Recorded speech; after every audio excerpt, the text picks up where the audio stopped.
Hi everyone, আজকে আমরা হানলে থেকে বেরিয়ে সোজা চলে যাব উমলিংলা পাস।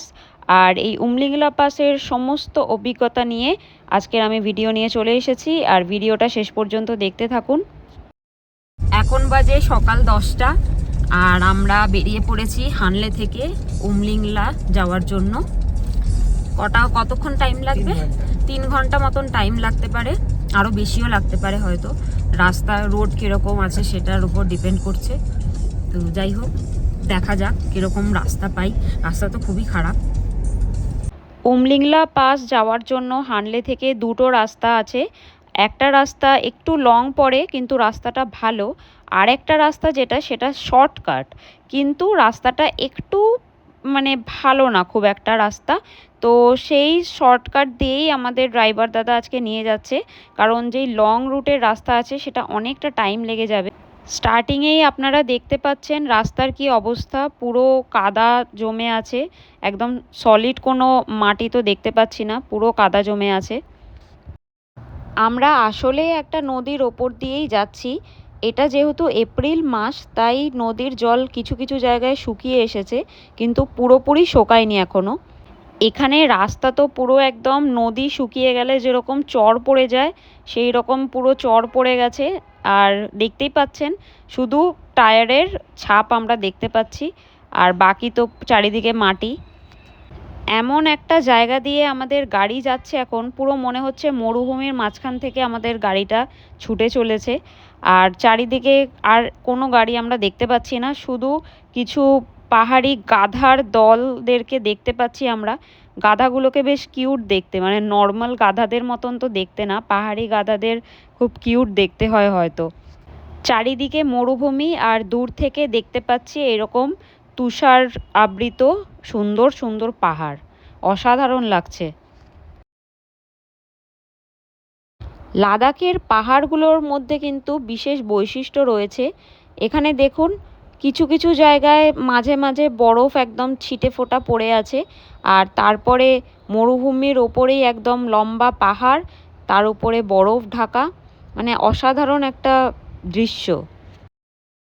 আস্তে আস্তে আমরা কিন্তু পাহাড়ের ওপরে উঠছি, আর যতই পাহাড়ের ওপরে উঠছি বরফের পরিমাণ কিন্তু বেড়ে যাচ্ছে। পাহাড়ের ওপর থেকে আমরা দেখতে পাচ্ছি আমাদের পেছনে দুটো গাড়ি ছিল, সেই দুটো গাড়ি এখনও আসছে। তো আমরা এই হানলে থেকে বেরিয়ে 2 থেকে 3 বার মতন পথ হারিয়েছি। একটা জায়গা তো এমন এসে গেছিলো যে আমাদের আগে পেছনে কোনো গাড়ি আমরা দেখতে পাচ্ছিলাম না, প্লাস কোনো টায়ারের ছাপও আমরা দেখতে পাইনি। অনেকগুলো টায়ারের ছাপ, যেহেতু মরুভূমি এরিয়া, তো অনেকগুলো টায়ারের ছাপ, কোনো নির্দিষ্ট পথ নেই। আমরা ভুল করে এদিক ওদিক চলে যাচ্ছিলাম। তো যাই হোক, আমাদের আগে থেকে গুগল ম্যাপ ডাউনলোড করা ছিল ভাগ্যিস, তো অফলাইনে আমরা দেখে ভালোভাবে আসতে পেরেছি।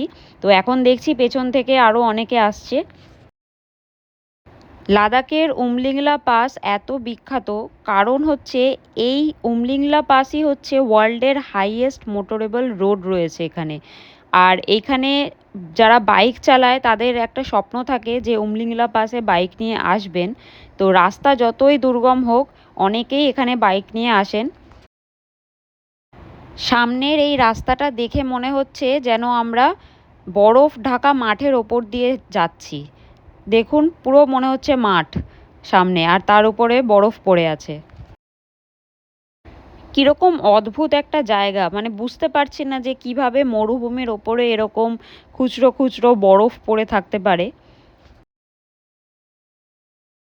উমলিংলা পাসের এই রাস্তাটা খুবই ভয়ঙ্কর একটা রাস্তা, দেখে যতটা মনে হচ্ছে না। কিছুক্ষণ আগে যে আমরা পাহাড়টা পেরোলাম, সেই পাহাড়টা কিন্তু ছিল একদম সরু রাস্তা, আর পাশে কোনো রকম সাপোর্ট ছিল না। তো বরফ, তার মধ্যে স্লিপারি রোড, তো গাড়ি চালাতে খুব প্রবলেম হয়েছে। একজন বরফ দেখে গাড়ি থেকে বেরিয়ে খুব মজা পেয়েছে, বরফ নিয়ে এখন খেলছে। আমি বেরোইনি কারণ প্রচণ্ড ঠান্ডা ছিল।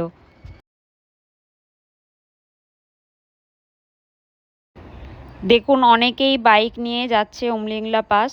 এই জায়গা থেকে কিন্তু এই পাশের রোড যেই আছে সেই রোড কিন্তু মোটামুটি ভালো। আমরা অলমোস্ট হাফ রাস্তা চলে এসেছি। আমাদের পৌঁছাতে আর খুব বেশি হলে 50 মিনিট মতন সময় লাগবে। অদ্ভুত একটা জিনিস দেখতে পাচ্ছি। দেখুন, পাহাড় পুরো ফাঁকা, বরফ নেই, কিন্তু নদী পাশ দিয়ে যে বয়ে যাচ্ছে সেই নদীটা পুরো বরফ জমে গেছে, পুরো সাদা। কীরকম অদ্ভুত একটা পরিবেশ। যেই জায়গা দিয়েই যাচ্ছি সেই জায়গাগুলো মনে হচ্ছে এক একটা পেন্টিংস। দেখুন সামনে কত সুন্দর রোড, আর চারিদিকে পাহাড়ে ঘেরা একটা ভ্যালি। তো লাদাখের এই রোড ট্রিপগুলোই কিন্তু মনে থাকার মতন।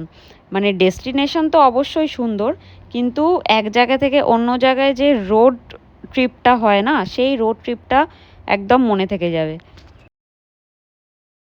এই জায়গাটায় সবাই দাঁড়িয়ে পড়েছে, কারণ এই জায়গাতে আছে হাইয়েস্ট ক্যাফেটেরিয়া।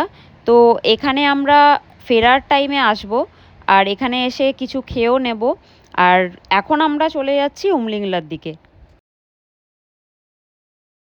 পাহাড়ের মাঝখান থেকে ছোট ছোট নদী যেগুলো বয়ে এসেছে, সব নদীগুলো পুরো সাদা হয়ে গেছে, বরফ জমে পড়েছে।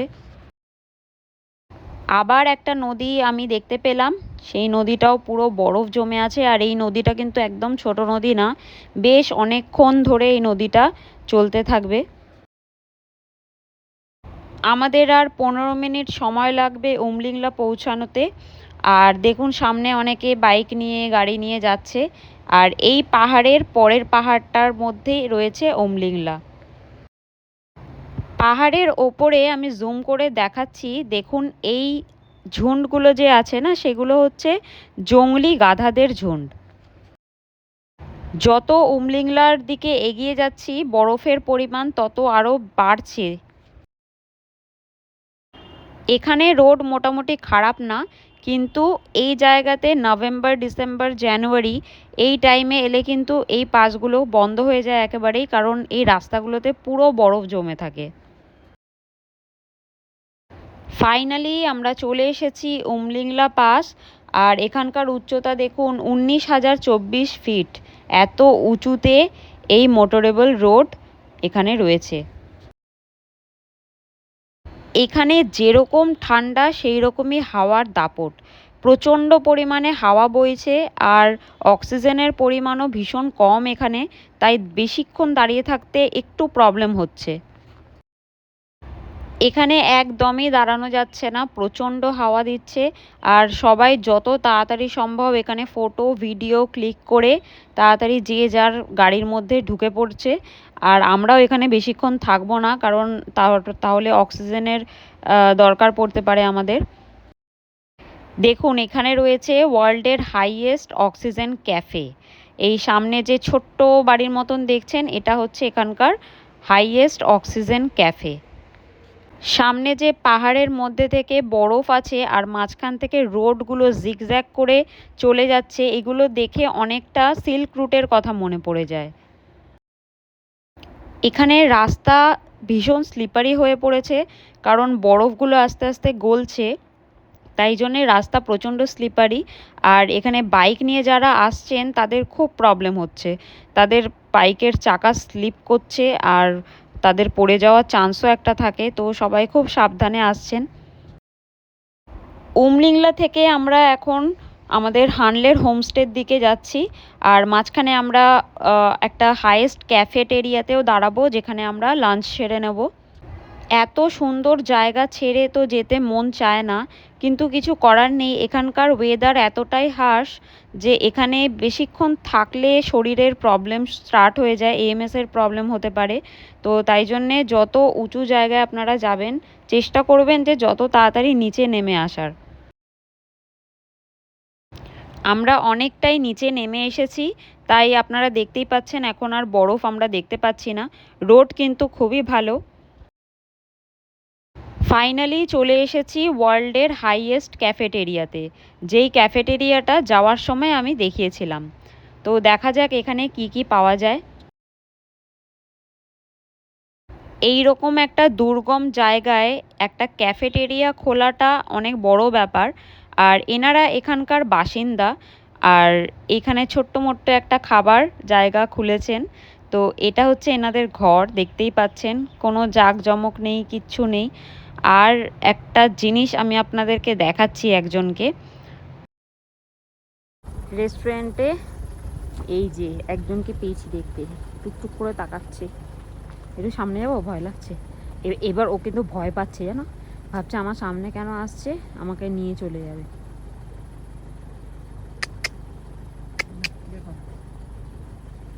এখানে লাঞ্চ বলতে শুধু ম্যাগি আর চা খেয়েই আমরা বেরিয়ে পড়লাম আমাদের হানলের হোমস্টের দিকে। হোমস্টে পৌঁছানোর আগেই আমাদের গাড়ির টায়ার পাংচার হয়ে গেছে, কারণ রাস্তা এতটাই খারাপ ছিল। আর আমাদের ড্রাইভার দাদা এখন সেটা ঠিক করছেন। তো কাছে পিঠে আমি একটা জায়গা দেখতে পেয়েছি, এটা হচ্ছে সেই জায়গা। দেখুন এই জায়গাটার মাটিগুলোর মধ্যিখান দিয়ে কিছুটা উঁচু উঁচু হয়ে আছে মাটিগুলো। তো এটা অনেকটা পুগা ভ্যালির মতন আমার দেখতে লাগলো। আর পুগা ভ্যালিতে তো আমরা কালকে যাচ্ছি, তো সেই ভিডিও নিয়েও খুব তাড়াতাড়ি চলে আসব। ফাইনালি আমরা আমাদের হোমস্টে পৌঁছে গেছি, আর এখন সন্ধে হতে যায়। আর আকাশের অবস্থা একদম ভালো না, ঝড়ও হবে মনে হচ্ছে। তো এই ভিডিওটা যদি ভালো লেগে থাকে তাহলে লাইক, কমেন্ট আর সাবস্ক্রাইব করে দেবেন। দেখা হচ্ছে আপনাদের সাথে নেক্সট ভিডিওতে। Till then, bye everyone.